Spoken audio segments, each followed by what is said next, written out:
What's going on, and thank you for tuning in to the Businessmane podcast. Please like, share, subscribe.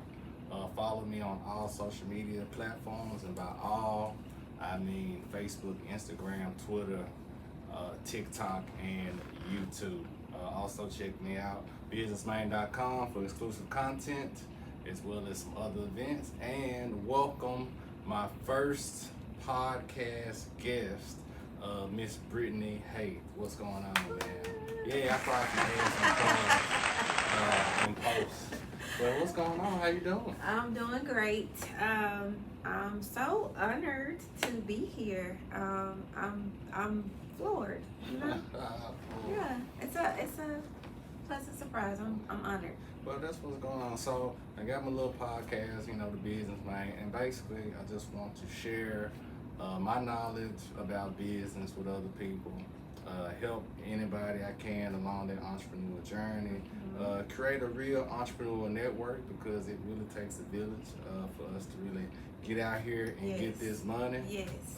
Vet people, but just ultimately sharing stories with local entrepreneurs, people who may not be household names, but we out here successful getting it just like everybody else. So just want to show people that, hey, there's folks in Memphis out here getting it. That's right. So yeah, this is my friend Brittany from high school. High school. And now I guess we are now entrepreneur friends. Yes. As we both out here trying to navigate and figure this thing out. So we're gonna kind of go through a couple questions. The conversation gonna go how it's gonna go. We're just gonna figure it out how it goes. Let's do it. Right, so the first question, in one word, Yes. sum up your entrepreneurial journey so far.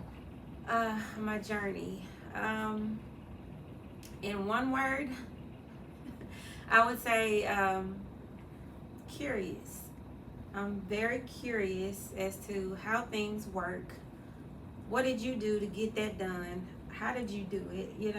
I've always had that mindset, I just know that I worked a 9-to-5, but I knew that was not my end. I wanted to do something else. So I've always just been exploring, just trying to figure out what other way can I get it? What other way? It has to be another way. Right. Okay. All right. And so now, explaining that curiosity, tell us about your business right now. Where you at in your entrepreneurial journey? What you got going on? Let's hear beyond white. I have a cosmetic teeth whitening business here in Memphis, Tennessee. It's safe, affordable. You pay half of what you would pay at the dentist office, and it's very effective, and you get instant results. It's for my working class women. It's for my beautiful women. It's for my handsome men who, want to invest in themselves and who don't want to break the bank. It helps boost your confidence. We want to take care of our teeth, so I provide that opportunity. We have cosmetic teeth whitening products. I have a line that I've started that I'm excited about, that I'm pushing forward. And you never know, we may pop up in another city pretty soon. Go worldwide. We may go worldwide with it. Why not? How and why the teeth whitening game? How we get here? Okay, how do we get here? So, I've always been a go-getter, and I have done a few businesses before I got here. So, I'm going to share briefly my story, if that's okay. All right. I started off being a teen mom. I had a baby when I was 16 years old, and I don't know if you know this, but I was a smart girl. No, I was a good girl. I was smart, A student, and I just got caught up, you know what I mean? And I got a blessing out of it. So I started working. I graduated honors. I started working, and I always felt like I was being compared to my oldest sister, who she attended a HBCU college, and I never wanted to go that route. I've always wanted to do something else. I think in the back of my mind, my grandfather had a landscaping company that he ran, and I don't know if that was a seed planted in me some type of way. My father, he had a whole nail academy school in Virginia. So I think just knowing that, I never really saw them at work, but just knowing that, I think somehow it was instilled in me some type of way.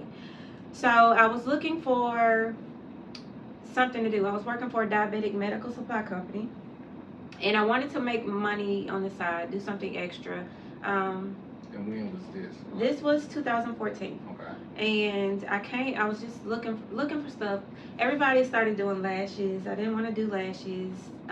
I didn't want to sell hair. Everybody was selling it. I actually sold hair, and it was going good for a while, but then I started getting the whack bundles, and so it wasn't right. So that takes a lot of money and effort, by the way. The hair game. Yes, the hair game. So I just started doing research, and I found cosmetic teeth whitening in Atlanta, Georgia. And at the time, back in 2014, this lady, she was going from people going to people's homes, and she was mobile, and she was actually doing like local celebrities in Atlanta. So I went there, I messaged her, and I was just intrigued by. I was curious, and you know, she would post her results, and I was just amazed. And she told me, like, you don't have to be a dentist to do this, and I was like, what? So I did my research. I actually got certified. I did my training, and I invested my entire income tax check into teeth whitening. Okay. Didn't have a clue how or this what. All in 2014. 2014. That was about $5,000. It was probably like 4,800 and something. $5,000. Yeah, I would say 5,000. So I mean, I tried to tell my mother. I tried to tell my family. Everybody was like, teeth whitening. Nobody could see the vision except me. Okay. Yeah. I mean, I was having dreams, and I was like, I have to see this through. I have to do it. So I got everything, and I didn't have a place, so I actually started being mobile here in Memphis. And I want to say, as soon as I posted, I was getting calls, and it really went off. It took off by word of mouth and referrals, and I'm very grateful for that. And that's how I started my client base. So did it start off Beyond White? It started off Beyond White. Okay. And don't ask me about the name, because I was just trying to incorporate a B and white, Okay. and I came up with Beyond White. Okay. Yeah. So. All right. Beyond White. So you touched a little bit on your inspiration with your grandfather and how he owned his own business. So if you can kind of go a little bit more into that as far as that initial inspiration to be an entrepreneur, and then maybe somebody current that you kind of look up to now. Okay. So I'm just gonna put it out there. So my grandfather, this is the stories he tells me. Like I said, I never saw him, but he tells me like he did the whole like entire Walnut Grove landscaping, all the big pretty houses over there. He did their lawns, and he had tractors and everything. I just wish that he was able to keep it up until I got older. I would have took over the business, but unfortunately that's not the case. You was gonna be cutting grass? I wasn't gonna be cutting grass, but I was gonna hire somebody to cut the grass. I would have definitely, took it to another level, but he's also a pastor, so he quit his landscaping business to go 100% into pastoring. So, and he's still alive. He's 82 years old. So did he sell the business, or he just let it go? He just let it go. I hate that. I hate that. We should not do that. We should just not, I feel like unless we sell it, we should not just let it go. We should not just let it go. Well, we can elaborate on that. Hey, let's elaborate on it because you know, my next couple of questions is gonna be talking about black folks and black business, and that's a really specific situation, but I think it's more common than not. Yeah. Family business. A lot of times, like we want to leave it in the family, but the family might not necessarily want to do it. Exactly. But are we doing a good job of really grooming our children into being young businessmen and women? Because if you put them around the family business early, like even if they don't gravitate towards that business, just having that business acumen and seeing them being around it every day should tap into something that they're interested in. So like, what can we do as, I guess, millennial entrepreneurial parents to try to, you know, the dream is to give our children everything that we didn't have. Better, right. So I think the first step is to, before I answer that, I want to go back to who inspires me. Real quick, Ronnie Brown. Okay. She's a black female entrepreneur. She's my mentor. She doesn't know this, but I love her so much. I actually took a coaching class from her, and it's like we have the exact same stories. She was pregnant. She went from mopping floors to millions, and she's amazing. She's great. But anyway, as far as our children, I think that's one thing that I think we don't do with our children. First we need to educate them. We need to groom them. They need to see us in action, see us what it takes to run the business, the good and the bad, because it's not all roses. I know I was never around any entrepreneurs in my family. That now that I'm thinking about it, so I never had that example. I never had anyone to say, do this, you got to do this, do this and do this. I think we're always told to stick to the tradition, go to school, go to college, get married, have a family, that tradition, and we forget about owning things, Right. and that's important. Yeah, because that's one of the principles I kind of teach is like, you don't have to be rich to think rich. Right. And you definitely don't have to be rich to set your kids up to be rich. Right. And like you said, we go with tradition. It's so crazy because, like, go to school, okay? Why are you going to school? So you can get a good job. I need a good job. To make some money, to take care of your family, to get married. So why not just teach me how to make money? Like, why I got to do all this to learn how to make money when at 2, 3, 4, 5, 6, like we could be teaching our kids like how to make money. Yes, it's that education that we all need. I never was taught a lot of things, and I had to learn a lot on my own. And I'm grateful that I'm able to instill some of the things that I've learned on my journey into my own children.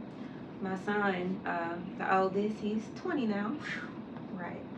He's 20 now, and he was in high school, and he had his own cell phone repair company. So I was so proud. Of course, I took a turn, and he's in college now. But I feel like I sowed that seed in him, to say, hey, you got a skill set now, and you can monetize off that. So, just side note, how many dudes your son had to fight because they're trying to holler at his mama? None. None. I remember when he was little, he got in a fight because the little boy wanted to touch my butt. It was so funny. But everybody think we like brother and sister. I can imagine. Brother and sister. So we grew up together, and now it's just like, I don't know. He's like my best friend. So that's all. It worked out. God was looking out for me. I'll say that. So I know y'all grew up together. He's like your best friend, and we can see how those really close mother-son relationship, like we can see the negative aspects of it. But can you like shed some light on like the positives, that like some specific things that you guys, I guess, can overcome the stereotype? Okay, so let's see. So let's talk about it. I know that when I was younger, I was so, I don't even know if I can say this. Can I say this? I guess you can. I mean, the podcast say explicit on there, so And no disrespect to anyone, but I remember coming up and I was, a lot of people would say like single mothers, most of the sons be gay, and I'm just speaking on it. And it wasn't a fear, but it was always in the back of my mind. So I was very I was very hard on my son. Just because I didn't want him to be soft or, you know what I mean? However, on the good side, we need men to tune in with their emotions, and you know what I mean. So, it's double sided to that. So, love on your boys. These young boys need hugs. They need love. They need to tap into their emotions. It doesn't have to be tough all the time. I agree. Yeah. I mean, it's tough love. Tough love. Yeah, I definitely love on my son all the time. Yeah. But it's crazy because I show love and give hugs and kisses and everything. But when it's time to be firm, get right, right, like he right, and I think kids they understand. I'm sorry. It's all good. All right, so you was hard on them. You didn't want them to be soft. But I guess everything ended up working out. Right. Yes, everything worked out. But later on in life, I don't know if he's gonna see this or not. But he told me,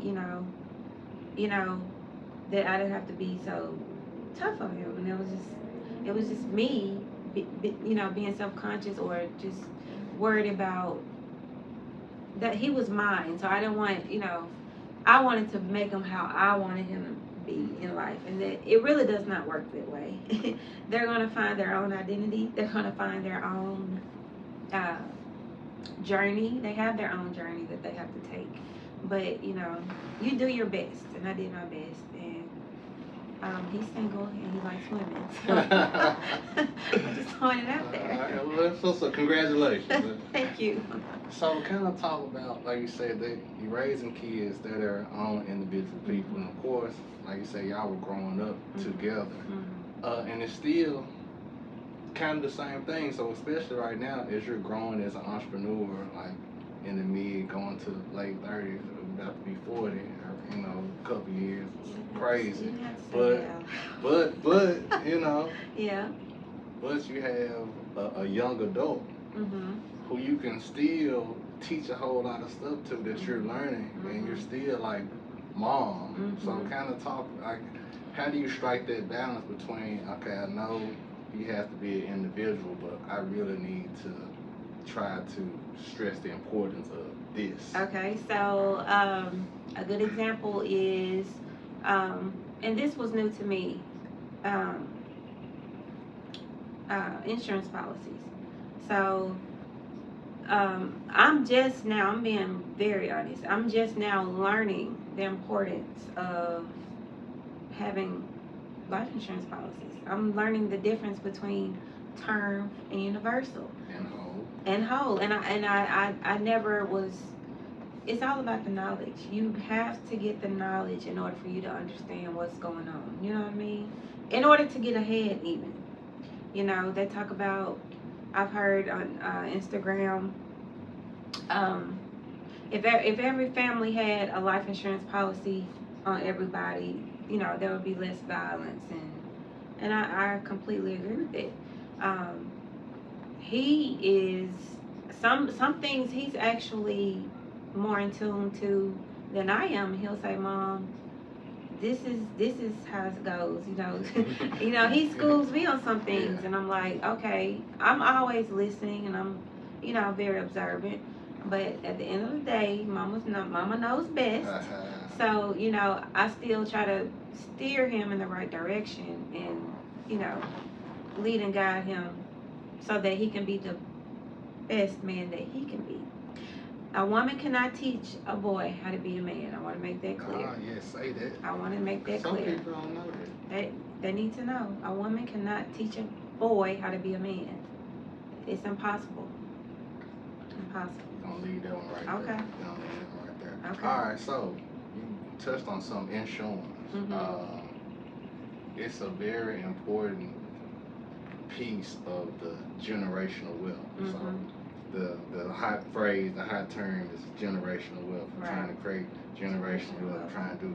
But as black folks, like, what are we doing to create that generational wealth? And so one of the big things is insurance. And not only just having insurance, but you have to have a trust. Trust, yes. You know, you have to have a trust, and then you make your trust the beneficiary to all the insurance policies. You make your trust the owner of the businesses, and then you have your articles of incorporation set up to essentially manage your family structure on like who's part of the trust, shares, and like all that stuff.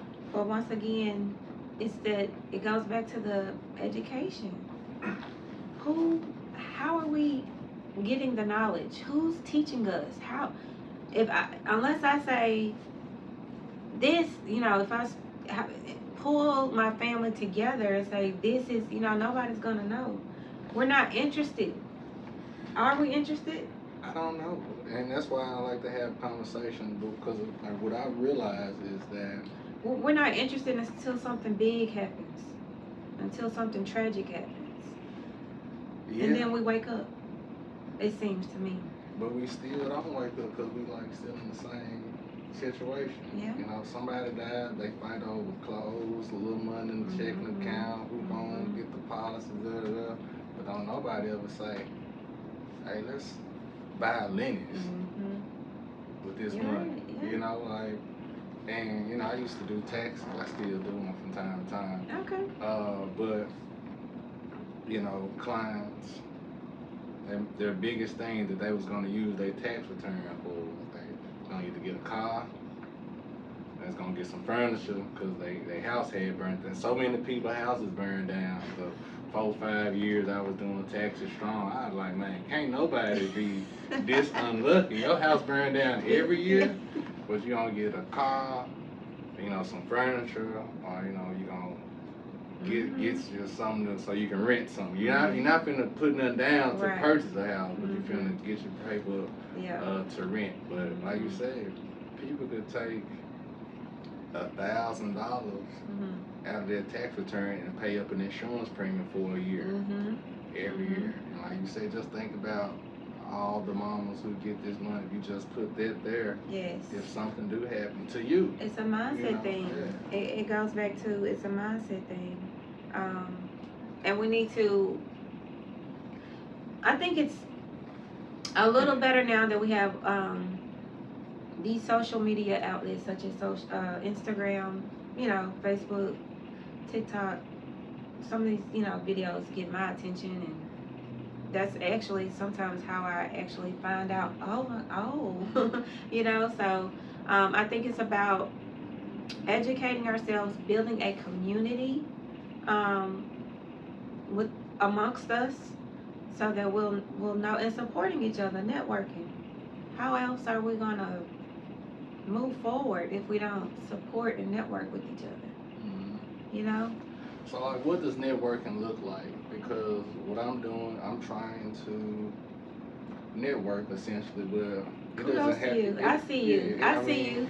It doesn't have to be traditional. Right. Like, I'm just trying to figure out. I think the biggest thing is like vetting people. Okay. Especially like with black folks, and one of the reasons why it's hard for us to work together, because we've seen instances, or we've been burned, we've been done dirty, done wrong by so many, and we have those trust issues. We set those boundaries up, and so it's kind of hard to really collaborate, because I really can't trust that I can give you everything that's up here, because I don't know if I can approve with you or not. Right. And so kind of knowing that, and then trying to set up networking, because like, if you're not a person who likes to go out to happy hours, do this, like that's my thing. Like, how can I still get my message out? How can I give you an outlet to share and speak to others? Like, how can we touch all type of entrepreneurs to share this knowledge? like I said, I think the best way is to somehow create a community, maybe online, um, something that's virtual. You know what I mean? I'm gonna be honest. I'm not a new mother, but I have two little ones now, and my life is different. So it's kind of hard for me to just drop everything and go. I used to be able to, go here, go there, go there. So it's not like that for me anymore. I think that if the opportunity is there, more virtual events or webinars or meetings or things like that, I think that would be helpful. Cool. Yeah. So like with webinars and courses and classes, so now that's my thing. Mm-hmm. So I try to be very transparent about like my platform. Okay. So of course, networking, business, bringing folks together, mm-hmm. how can we make money together, all that good stuff. But like I'm trying to get paid. Right. So like I want to be the plug, I want to be the connector, I want to get my 5-10% mm-hmm. here and there for making stuff happen. Mm-hmm. And so like as black folks and black business, how can we get over that stigma? Because I hear a lot of times like we don't support each other because I ain't finna pay for that G-Wagon. I ain't finna buy, like it's okay for me to make money from you and I can come up and then I can help you up. You have to change your mindset. I'm gonna say it, a lot of white people pay to get in wherever they're trying to go. Just to get they pay for the knowledge. So, if you start, you have to be willing to pay to get the knowledge, or you have to be willing to exchange something. Mm-hmm. You give me something, I give you something. We're benefiting from each other. Right. You know what I mean? We're lifting each other up at the same time. So we have to get out of that mindset of, oh, they're gonna do better than me. They know, they know.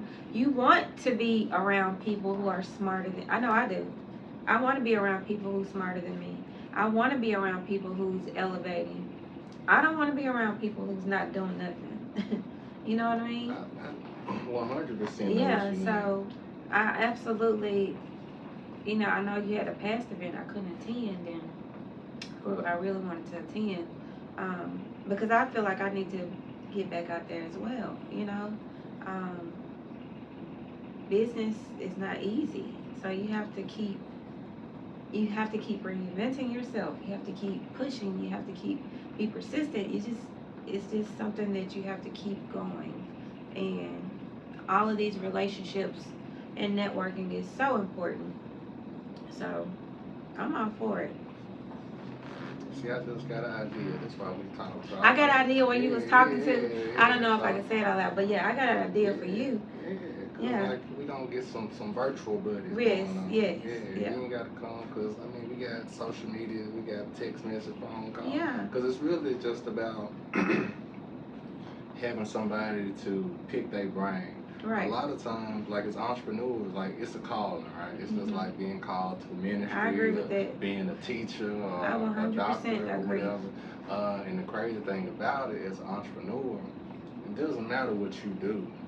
Like we speak the same language. Mm-hmm. Like I use the example all the time. I haven't talked to somebody who's a dentist and they have their own dental practice. Mm-hmm. But we can talk because we know about payroll, taxes, and this, and it's hard to find people to work and all this, right. Right. And we can talk because we're both entrepreneurs.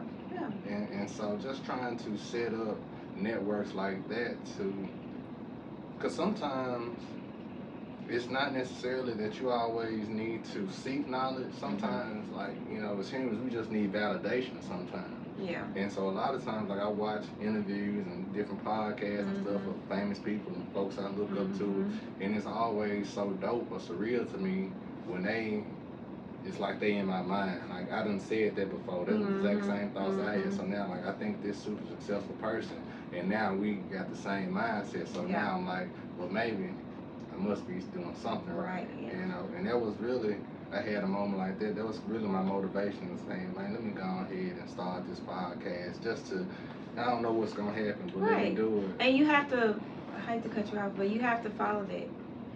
I feel like when I have those thoughts and those, I don't want to sound crazy, but I do have voices.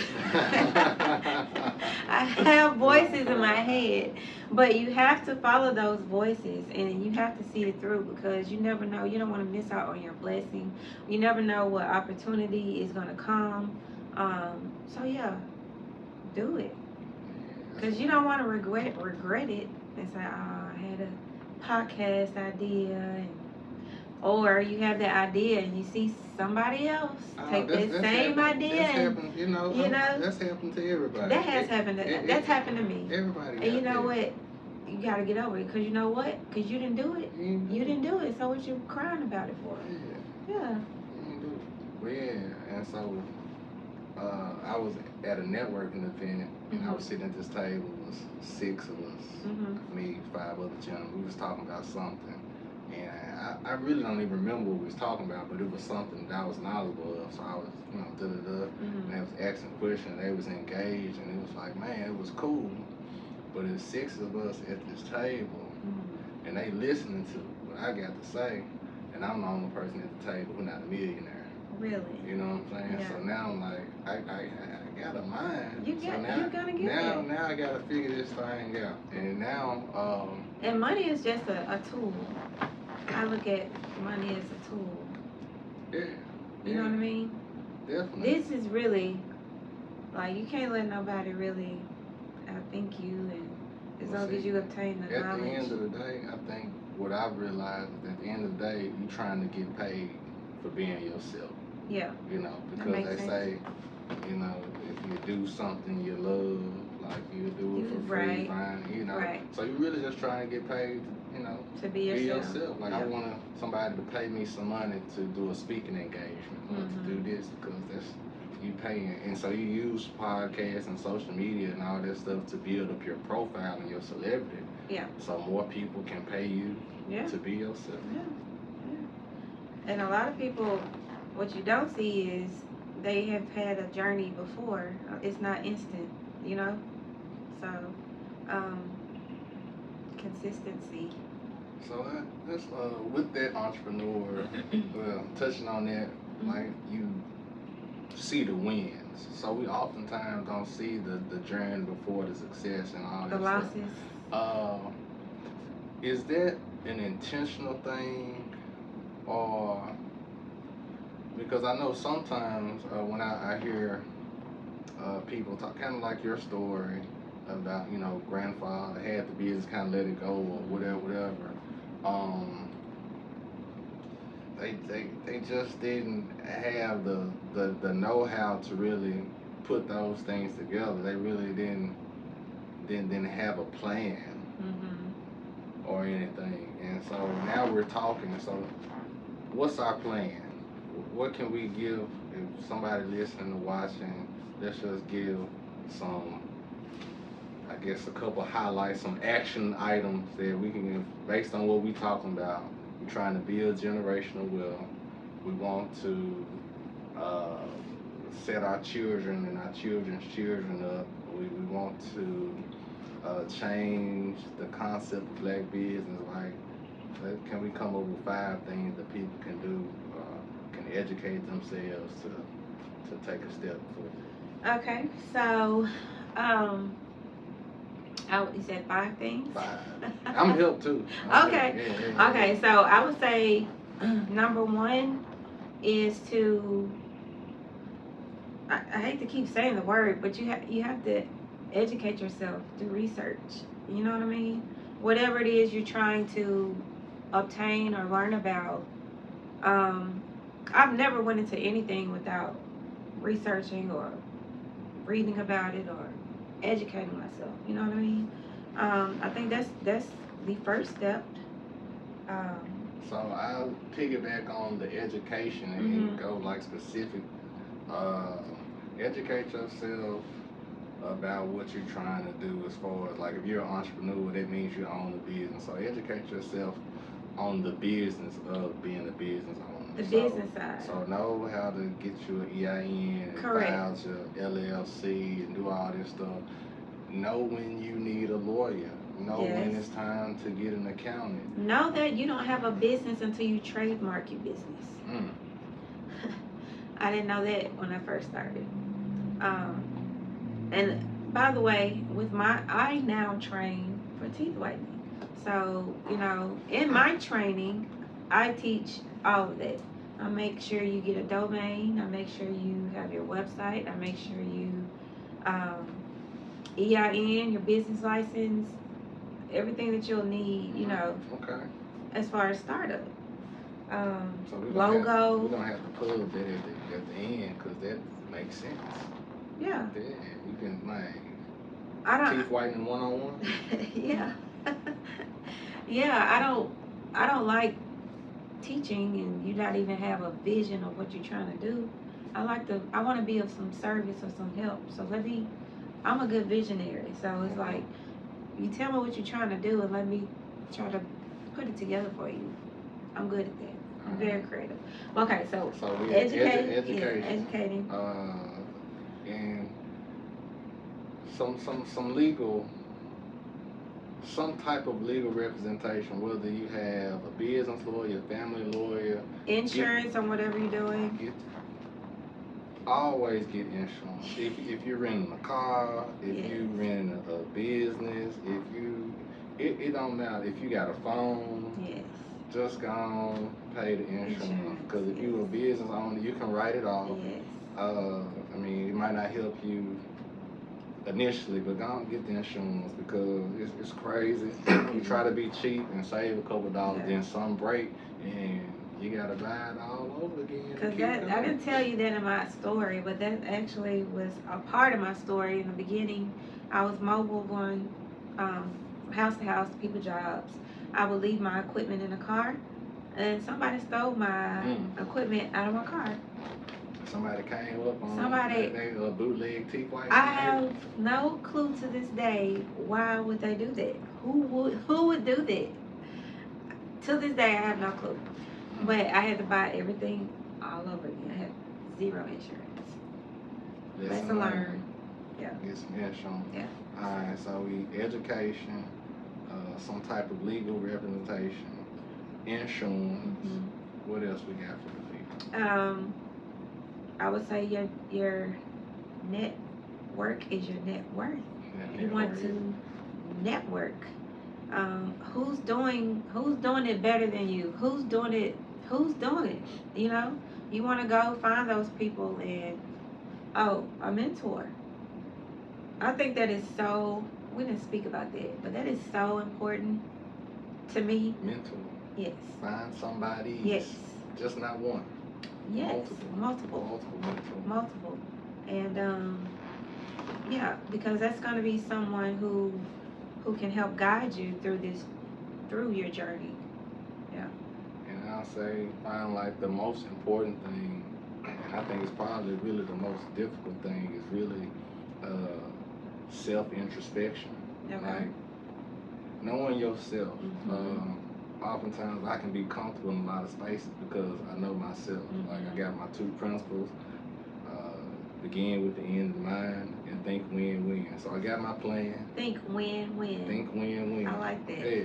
I know how I can make me some money. Right. Figure out how to make you some money. Yeah. And then now we win-win. Okay. And then begin with the end in mind. So but I can do that because I know myself. I know my strengths. I know my weaknesses. Your weaknesses. And right. so now I know when to hold them and when to fold them. Okay. And so on the outside, because people not on my journey, they might think I'm disinterested or don't believe in something or whatever. But it's I know what I know. Right. And nobody can take that away. Yeah. You know what you bring to the table. So once you know yourself, you know your value, you know your worth. Now you know how to operate. Because some stuff it's not saying that stuff is beneath me or beneath you or whatever, but it's just I don't do that type of work no more. Yeah.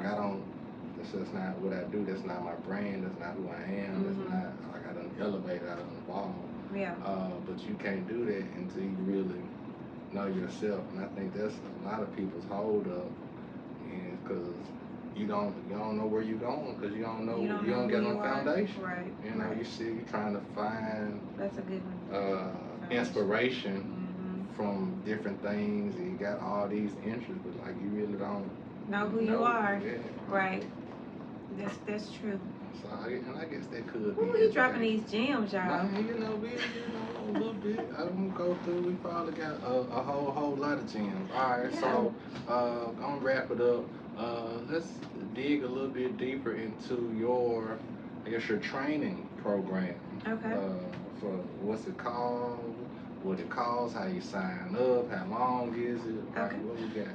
So I offer 3 different trainings actually. My deluxe teeth whitening training course is 8 hours, and you can become a certified teeth whitening specialist trained by me. And you actually will get hands-on training with a live model. You get all of the equipment that's needed. You get your study guide. You get 10 startup kits that you will have that you can make your money right back once you purchase a program. So I offer that, and then you get me for forever. I'm just a phone call away. But I also offer virtual training. I also offer tooth gym training. So 3 different trainings. And this is all virtual, or They are all virtual. Okay. Yeah, they're all virtual. But the 8-hour course, you can is actually here with me, and you get hands on. You in there. Like, so how we sign up for this? you sign up. Go to www.beyondwhite.com, and you can purchase your training kit, or you can reach Beyond White at 901-292-1787. We're on Instagram and Facebook at Beyond White. So there you go. I think that's it for me right now on camera. We probably talk off wax for a minute. Okay. Yeah. I really appreciate the opportunity. I appreciate I you was doing it. super nervous. I don't know why, but I get so jittery I don't know when why like the lights, camera. I don't know why. Yeah, it's a very low budget production right now. It don't matter. It's just like, even when I did like my own little video, I was so nervous, and it took me like forever to just speak right. How often do you go out and network? Like, that's something I need improvement on. Probably. Weekly. Yeah. That's actually something I'm about to get a handle on, as far as being more strategic and intentional about my networking opportunities, planning it out further ahead in the future, because I'm going to try to monetize. So why don't you my do networking. a subscription? Do you have a subscription on your Instagram? On my website, I'm setting up a subscription and subscription only, like exclusive content. So Okay. that's in the works. So I'm kind of working backwards, because when I first started doing like the media stuff and everything, like I had some people like helping me, like we was gonna be a team or whatever. I remember you telling me. Yeah, and so after we kind of got cracking, and I got a couple, we get a couple gigs, and you get some contracts. And contract money work a little different depending on who you're contracting with, because it's like sometimes you gotta do the service and then wait to weeks or a month to get a check. And if everybody ain't on that same page with you, Right. And so now I've gotten to the point to getting different equipment and doing things that I can do myself in case I don't have nobody. So it's kind of like everything that I'm doing now, I'm doing myself. Even though I paid somebody like to build my websites and stuff, now I'm going back through and kind of teaching myself how to do it, because if I need to do it, I can do it. And when I don't have the time, like I can be very specific and detailed on what I want, whoever, because that's the biggest thing. And I'll say this: in order to keep multiple streams of income. Like you can't do everything on your own, and delegation Right. is like it's hard for superstars. We should have talked about that too. Yeah, It's hard to find people. It's hard for superstars. Like that's why Jordan wasn't never gonna be no coach. You know, like you can't, cause it's like I can't coach you to be great. Like I can identify some greatness and I can probably cultivate that, but it's gonna be it's gonna be a certain point to where it ain't nothing that I can do. But so if we can get really detailed about like writing down like your daily processes and stuff like that, and then delegate that to people, because you got virtual assistants, you got AI. Yeah, like I was just listening. This dude was getting the AI to write rap songs. Man, dude, I'm telling you. He was just like, make a rap song about this journalist in Memphis. Yes. And it was like a whole and it was like relevant. Yes. It's gonna take over. For real. I already know. And I was like, yeah. Alright. But yeah, you should do like